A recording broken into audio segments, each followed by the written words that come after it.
ফেরিঘাটে আসি। সম্পূর্ণ যাত্রী নামানোর পরে আমি যখন গাড়ি পল্টনের দিকে নিচে নামাই আস্তে আস্তে, তখন মাঝামাঝি নামার পরে আমার গাড়ি ব্রেকে আর কোনো কাজ করে নাই। তখন আমি হেল্পারে বললাম যে গাড়ির ব্রেক ফেল, গাড়িতে আর থাকার দরকার নাই, তুই ঝাঁপ দে।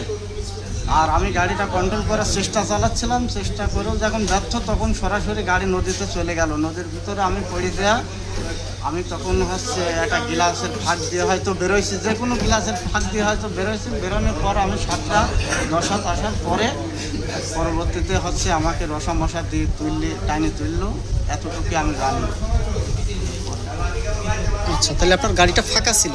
গাড়িটা ফাঁকা ছিল, আমি সম্পূর্ণ যাত্রীর উপরের থেকে নামাতে চালাম ফেরিতে ওঠার জন্য। আপনাদেরকে সিগন্যাল দেওয়া হয়েছিল যে ফেরি আসছে? হ্যাঁ, ফেরি আসছে, মানে ফেরিতে গাড়ি উঠছে, আরও গাড়ি উঠছে, আমরাও উঠবো। ফেরি বাম পাশে, ফেরিটা বাম পাশে ভিড়ানো ছিল, আর আমি বামে মোড় দিয়ে টার্নিং নিয়ে যাব।